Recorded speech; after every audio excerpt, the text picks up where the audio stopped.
La dignité passe aussi par la gestion des soucis environnementaux. Et comme vous le savez, la commission régionale des comptes est venue nous regarder les affaires du Bocou. Et puis, ils ont sorti des conclusions dans lesquelles quelques critiques sont faites, et puis parfois une interprétation honnête ou malhonnête de certains médias qui publient un peu ce qu'ils veulent. Alors, je vais faire un petit point là-dessus. La Cour régionale des comptes a jeté un œil sur la gestion des lacs Sargasses. Et il est reproché à la ville du Bocou de ne pas assez mobiliser les moyens pour lutter contre les lacs Sargasses.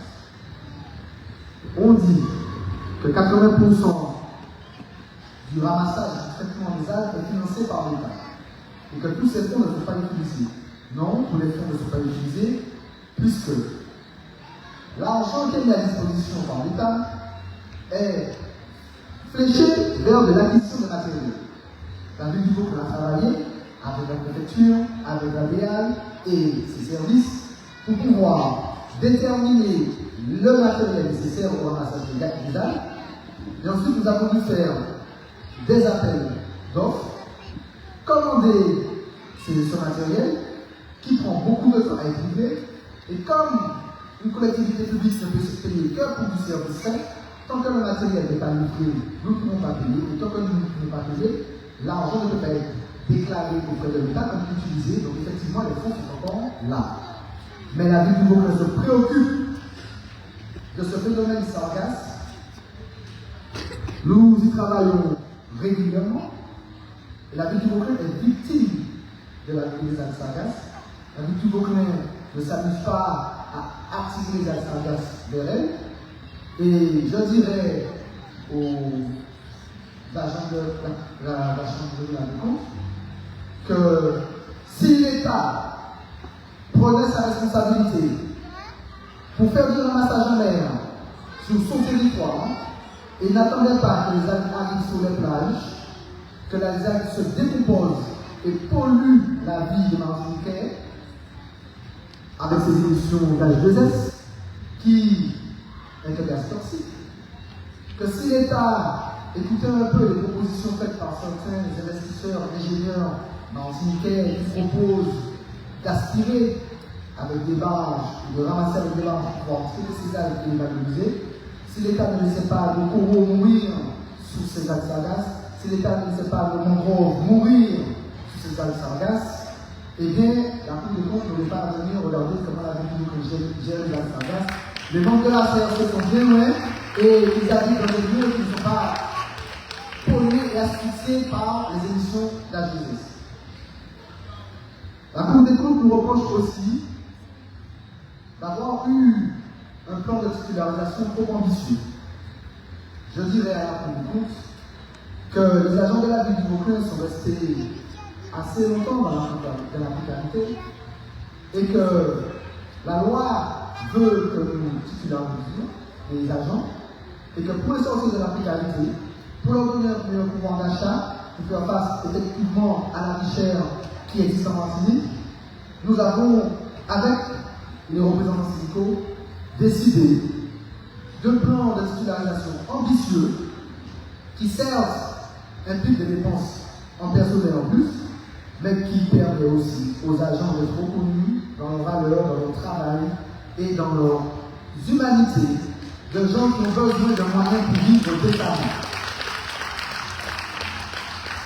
Et je dirais aux agents de la Cour des comptes que même en étant titulaire, de ne pas toucher salaire, c'est contrôler la Cour des comptes.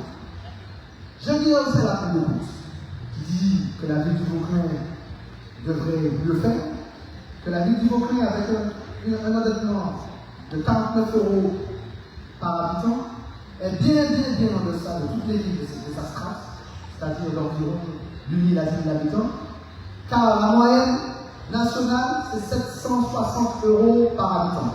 Donc la ville du Bocou n'est pas surendettée, la ville du Bocou n'est pas responsable de 3 000 milliards de dollars de dette de l'État, la ville du Bocou gère en fonction de ses besoins, de ses moyens et de la vie, de l'humanité de ses salariés. Je dis à la Cour des comptes qu'on se reverra, que les coups seront bien mieux, quand on se reverra, mais que la ville du Vauclin est ambitieuse pour sa population, pour son personnel. Et donc, aux journalistes qui interprètent mal les vidéos, de leur dire que si on ne peut pas prendre soin de ses salariés, si on ne peut pas prendre soin des agents de sa ville, alors on ne peut pas prendre soin de la population de sa ville.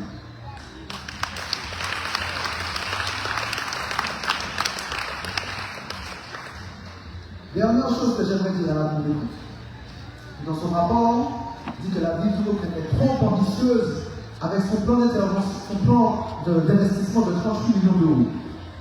Effectivement, dans nos projets, nous avons de gros projets pour la ville du Vauclin et nous ambitionnons de dépenser 38 millions d'euros. Je vais détailler un peu plus loin dans quel projet. La Cour des comptes dit que la ville du Vauclin n'a pas les moyens d'investir 38 millions d'euros. Non, nous pas 38 millions d'euros avec nous. Non, nous pas compter augmenter l'impôt. Non, nous pas jouer l'euro million pour investir 38 millions d'euros. Mais la Cour des comptes dit que lorsqu'une commune investit et qu'elle a des projets ambitieux pour sa population, il y a des fonds d'investissement publics qui existent. L'État, il y a la CRC, il y a l'Europe, le FEDER et le FEADER. Et qu'en général, quand on veut investir, on va chercher ce financement et la ville a à peu près 10%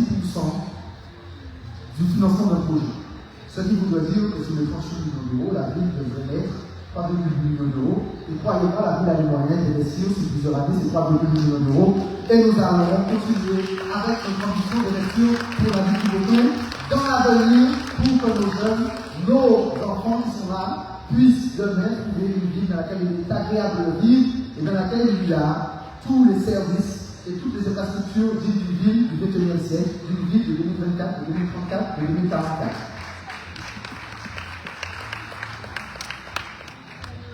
Nos projets ambitieux passent par la construction de nouveaux groupes scolaires. Nous en avons déjà parlé, à hauteur d'environ 20 millions d'euros. De stades modernes avec pistes d'athlétisme pour développer la pratique de l'athlétisme et permettre aux jeunes du Vauclin d'avoir des infrastructures dignes de ce nom. Un stade qui va coûter environ 10 millions d'euros. C'est aussi un espace d'aménagement touristique au Macabou, un espace d'aménagement touristique à la Popola. C'est aussi la réflexion de route, c'est aussi une participation dans des projets ambitieux pour les associations qui pratiquent le sport. Nous avons le terrain tennis qui a commencé, nous avons un dojo, nous avons le plateau sportif ici qui devrait être rénové, le plateau sportif de Châteaupaille qui va être aussi rénové. Et pour nous, cela c'est important parce que nos enfants demain pourront avoir des infrastructures dites de ce nom.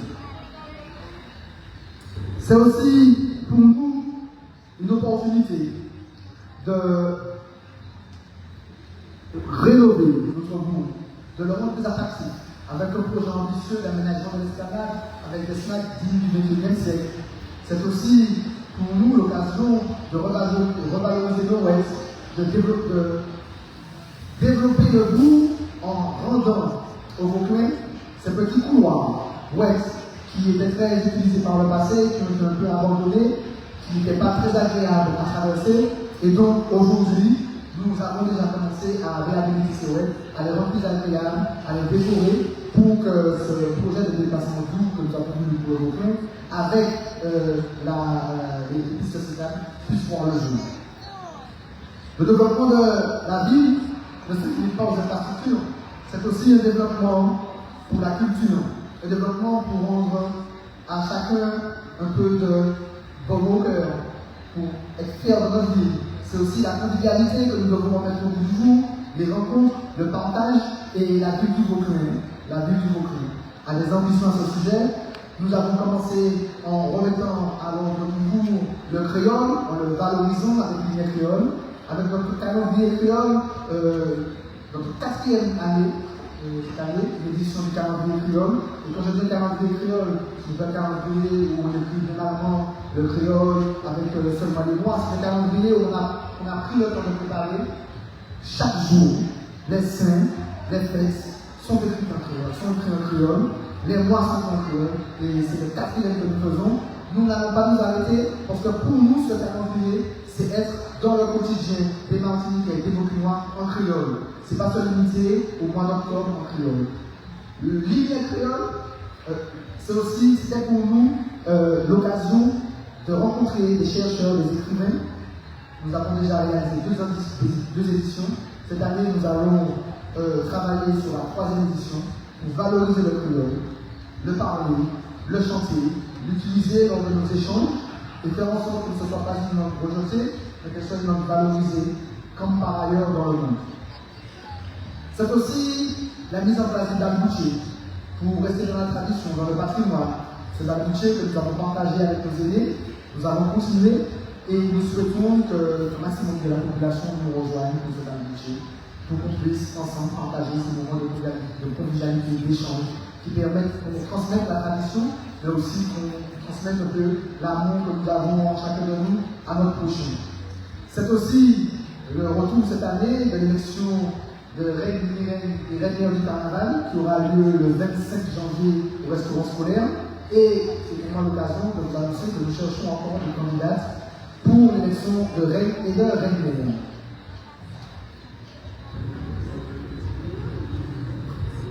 Nous avons aussi d'autres manifestations organisées par le service animation du territoire, telles que le marché de Noël, telles que les manifestations pour mettre en valeur le patrimoine agricole et la production martiniquaise, les marchés que nous organisons régulièrement pour pouvoir aussi participer à notre échelle à la distribution de produits locaux et à la valorisation des artisans, des artistes et des producteurs locaux. Pour nous, le Beauquin, c'est ça, ce n'est pas que les infrastructures, c'est aussi ces moments de mise en valeur de nous-mêmes. Nous allons continuer cette année à accompagner les associations.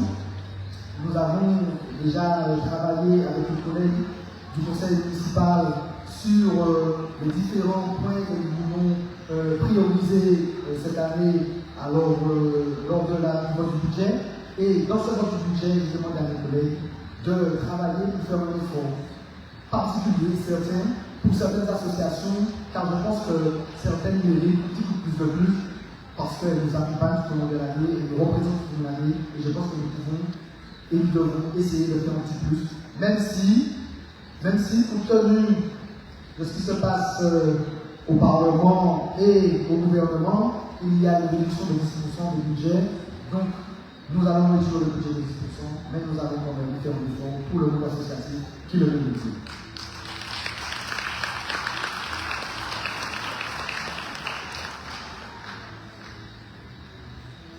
Je tiens à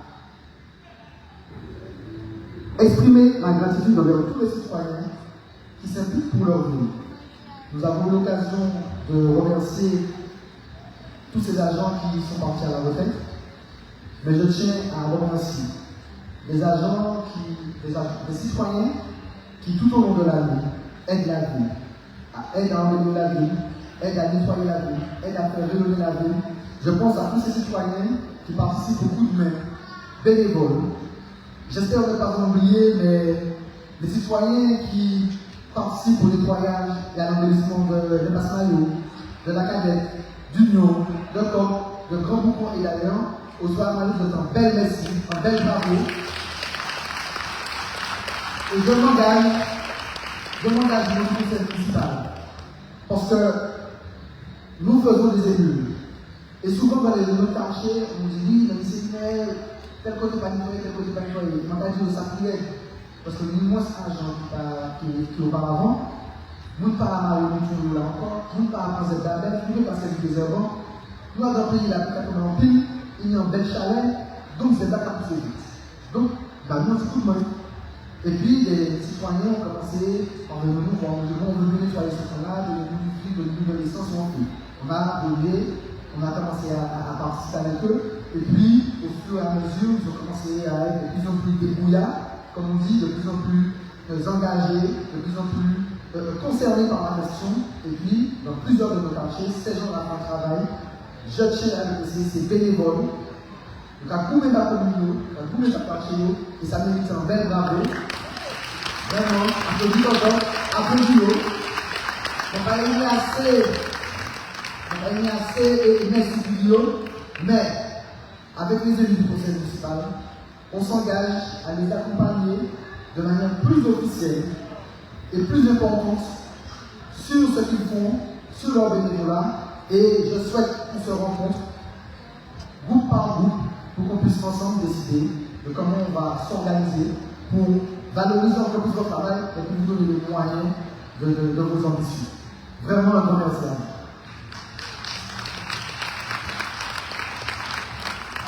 Je ne saurais finir ce discours sans remercier tous les agents municipaux pour leur engagement tout au long de l'année au service de la population.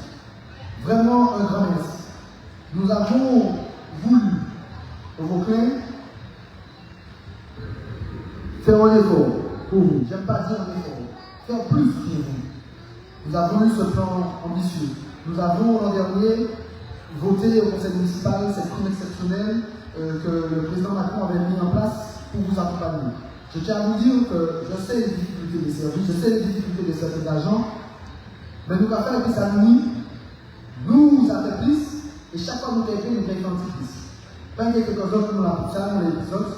Moi-même, sans salarié, et sans salarié de besoin. Donc, je m'accompagne aux autres à 100%. Je vais dire un grand merci à la communauté des aides sociales, la communauté Vauclin, qui a travaillé, qui a fait un bel travail parce que adhérents, qui a accompagné, qui a permis de bénéficier de ces avantages et de talents. Et nous, on a dit le président de ça, on a souhaité nous travailler main dans la main pour essayer chaque fois qu'on peut faire un petit d'analyse d'avis. On a dit un bel mot bravo à ces représentants salariés de la vie Vauclin parce que en 2020, nous, pour une première fois, nous étions dans un rapport conflictuel. Et puis, la chancelière était là, nous étions là. Et puis nous comptons nous parler, Georges Clément était avec vous, nous comptons nous parler, nous expliquer sur nous poser les chiffres, nous garder, et nous tomber d'accord avec rien de la gagne, et on peut dire, on belle nous le bravo parce que nous avons écouté nous, nous avons nous, et c'est ça qui fait, c'est de nous travailler comme ça. Mais dans la main, et puis nous trouver des accords qui vous maladie, qui vous passent à la vie. Même en national nous-mêmes, et mon avis dans ces réunions salariales, mon d'accord pour nous faire plus, mais il faut que vous fassiez ça qu'il faut. Et pendant cette réunion, il y a des salariés qui disent oui, mais c'est ça bien. Parce que vous voulez travailler dans la jeunesse, vous avez si jeune en parle, vous avez une chance. Mais les deux pas bon et que le cas forcé nous, il faut prendre une décision. Et moi, je prends un engagement que chaque jeune a une chance. Mais qui n'a pas qu'à suivre, qui n'a pas qu'à travailler, qui n'a pas qu'à venir. Et bien, nous avons des chansons qui ont aussi. Et j'ai donné mon engagement, parce que ça nous les. Nous avons des chances, mais dans la population en chance, faire service là correctement, parce que nous pas ni l'argent pour jeter, nous pas ni l'argent pour dépenser le moyen. Et si nous avons besoin, nous les travailler la fête.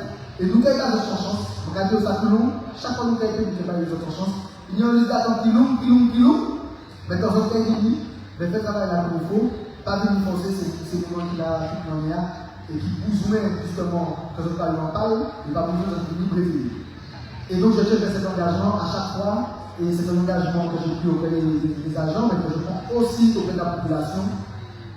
Chaque monde qui parle de ce travail-là, pour la population camerounaise, nous prenons une décision parce que nous là pour le service public. Je dirais aussi un grand merci à tous les agents qui sont présents ce soir, qui ont préparé cette cérémonie, qui œuvrent à son déroulement et qui sont régulièrement là lors de cette cérémonie. Je tiens à leur dire un grand merci parce qu'ils sont là, parce que nous avons besoin d'eux, nous avons besoin d'aide, parce qu'on a majorité des femmes, mais il y a aussi des hommes. Et je tiens à leur dire un grand merci parce que si les manifestations se déroulent bien, si vous êtes satisfait du service public satisfait de ces informations, c'est aussi grâce à ces agents-là. Alors, un grand merci de l'applaudissement pour eux. Je garde mon petit clin d'œil pour Mme Lassous, qui a réalisé la fresque qui est derrière nous. Magnifique, vraiment de tout, qu'elle nous épate d'année en année. Et je ne sais pas si vous avez remarqué, mais on est en retard. On a commencé notre prestation en retard. Et si vous avez bien regardé la conduite, ça fait pas qu'on est en retard. Parce que ce n'est pas une petite déco qu'elle a mis comme ça, c'est une vraie conduite du tout. Et vraiment, je suis épaté. Bravo Fabienne, et encore merci de ta prestation qui est magnifique. Je vais finir en vous adressant mes meilleurs vœux, les plus chaleureux.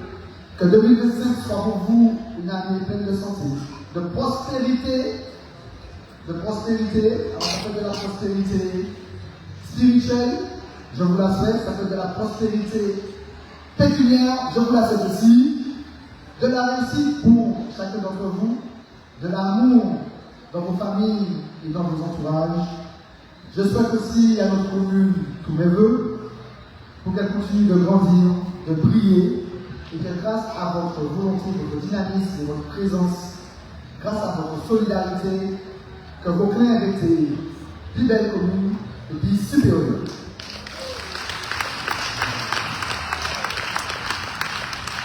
Ça nous fait fin, nous café, bonne et heureuse année à vous. Monsieur Chiricao, si vous avez l'histoire, s'il vous plaît. Comme nous disons en tout cas, son engagement, je vais dire notre engagement avec des élus à ses côtés qui sont des hommes et des femmes d'engagement, mesdames et messieurs. Bien sûr, je viendrai de temps en temps pour le dojo, j'attends qu'il émerge avec impatience, j'ai envie de dire. Encore des applaudissements pour monsieur le maire, mesdames et messieurs. Et nous allons retrouver ce ballet qui vient avec de danse, de costumes, de conter l'histoire de la Martinique depuis les temps reculés de l'esclavage à aujourd'hui et en mettant aujourd'hui en valeur le cacao, le groupe des belles yeux sous applaudissements, s'il vous plaît.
Show,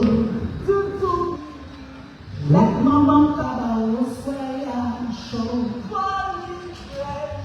show, show, let mama kaba oswaya. Show, show, let mama kaba oswaya. Let mama kaba oswaya. Let mama kaba oswaya.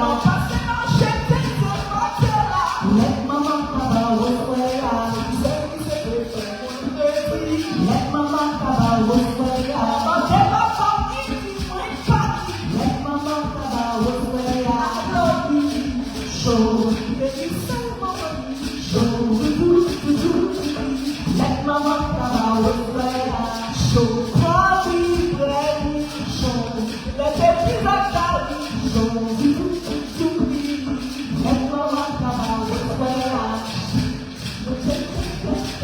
Let mama kaba oswaya. Show, show, let mama kaba oswaya.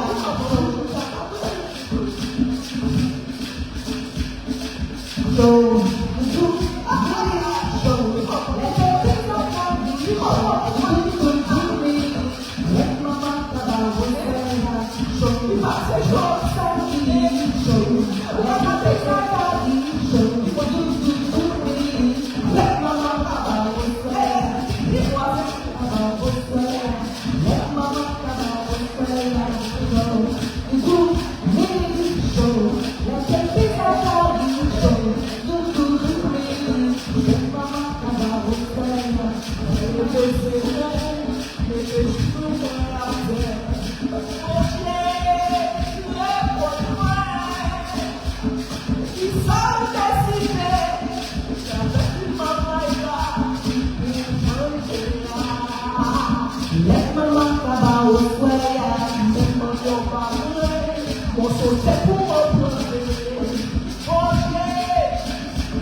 Et puis, nous avons terminé avec l'hymne dévalisé, chanson écrite depuis 1966. On y va, s'il vous plaît.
Des applaudissements également pour les musiciens, les garants de notre patrimoine musical. On a toujours commencé à fustiger notre jeunesse. Notre jeunesse ne danse pas le dancehall ni la salsa, elle danse le patrimoine culturel martiniquais. Des applaudissements pour cette jeunesse, s'il vous plaît, mesdames et messieurs. Une dame engagée dans la transmission parce que ce soir, quand on regarde le show qu'il y a eu ce soir, je pense à transmission de patrimoine, je pense à valeur, je pense à force éducation. Nous avons notre mot à dire, mesdames et messieurs, dans tout ce qui est éducation, dans tout ce qui est humanité, aux yeux du monde, hein, bien sûr. Nous sommes une petite Martinique, mais on a des valeurs fortes. Il fallait de tout un village, maintenant pour la nouvelle, soit on est pas bêtise, ça a regardé au gars, ça c'est bon. Il faut qu'on retrouve ces valeurs, mesdames et messieurs. Nous devons retrouver nos valeurs, nos vraies valeurs. Il faut que tout un village pour éduquer un enfant. Retrouver ces valeurs, c'est retrouver notre humanité. Résilience, on a parlé de résilience, vous avez parlé de résilience, monsieur le maire. Eh bien, chaque fois que nous plantons le toujours une vie.